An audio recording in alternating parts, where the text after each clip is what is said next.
अस्सलाम वालेकुम। आज हम देखते हैं कि एनर्जी मीटर की जो अर्थ लाइट वाली इंडिकेटर है ये क्यों चल रही होती है। जैसे कि आप देख रहे हैं कि पावर ऑन है और हमारा जो इन्वर्टर है इस टाइम सोलर चला रहा है। मैं यहाँ से इसको सोलर को बंद कर देता हूँ।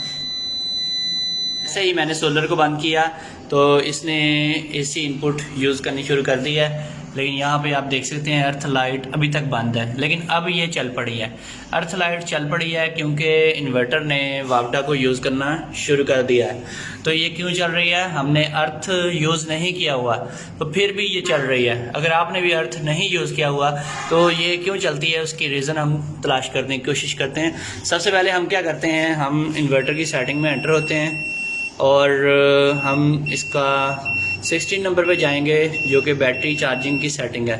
16 नंबर को हम चेंज करके यहाँ पे कर देते हैं OSO यानी कि ओनली सोलर। वापडा से चार्जिंग हमने स्टॉप कर दी तो ये लाइट बुझ गई।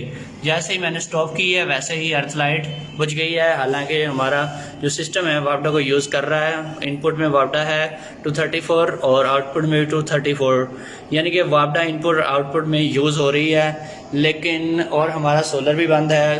टोटल जो डिपेंडेंट है इन्वर्टर हमारा इस टाइम वापडा के ऊपर है और अर्थ लाइट बुझ चुकी है। यानी कि हमारी वायरिंग में कोई ऐसा फॉल्ट नहीं है या कोई भी ऐसी प्रॉब्लम नहीं है जिसकी वजह से ये अर्थ लाइट चलती है। ये इस वक्त चल रही है सिर्फ और सिर्फ बैटरी की वजह से। तो ये बैटरी की वजह से चल रही थी, तो इसका मतलब होता है कि अगर हमने अर्थ यूज़ किया हो तो ये इंडिकेटर ऑन हो जाता है। तो ये ख़तरे वाली बात नहीं है। और हम अब सेटिंग को दोबारा से चेंज करके चेक करते हैं आया कि ये दोबारा ऑन होती है या नहीं। तो 16 नंबर पे जाएंगे,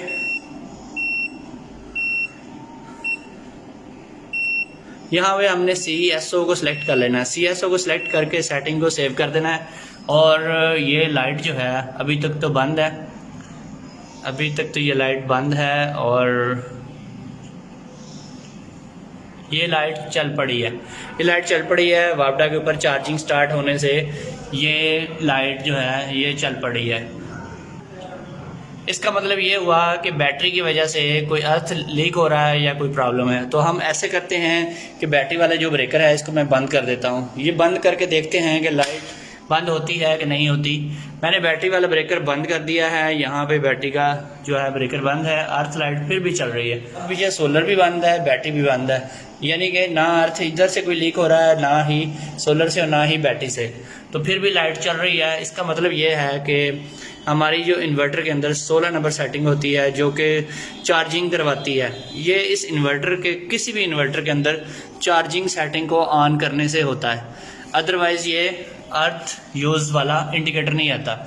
आपके भी अगर इन्वर्टर के ऊपर रात के टाइम ये लाइट ऑन होती है तो परेशान होने की कोई ज़रूरत नहीं है, क्योंकि दिन के टाइम जो है ये ऑन नहीं होती और ये रात को सिर्फ चार्जिंग की वजह से ऑन होती है। यानी कि हमारे मीटर को ऐसे लगता है कि हमारे इन्वर्टर ने अर्थ यूज़ करना शुरू कर दिया, लेकिन हमारा जो इन्वर्टर है वो अर्थ यूज़ नहीं कर रहा होता, वो बैटरियों को चार्ज कर रहा होता है। अब बैटरियों का हम ब्रेकर ऑन भी कर देते हैं और सोलर का ऑन करते हैं तो देखते हैं इसको क्या फ़र्क पड़ता है। अभी तो ये ग्रिड पे है और ये लाइट चल रही है, यानी कि जब तक ये ग्रिड पे चलता रहेगा ये लाइट जो है ये ऑन रहेगी। और जैसे ही हमारा सोलर पे शिफ्ट होता है ये अर्थ लाइट बुझ चुकी है, क्योंकि इसने इन्वर्टर ने कट ऑफ करवा दिया है वापडा को, इसलिए ये लाइट बुझ चुकी है। तो आपको भी परेशान होने की ज़रूरत नहीं है अगर ये एवरी टाइम नहीं चलती। अगर ये रात के टाइम चलती है तो फिर इसका मतलब है कि इसमें टेंशन वाली कोई बात नहीं है।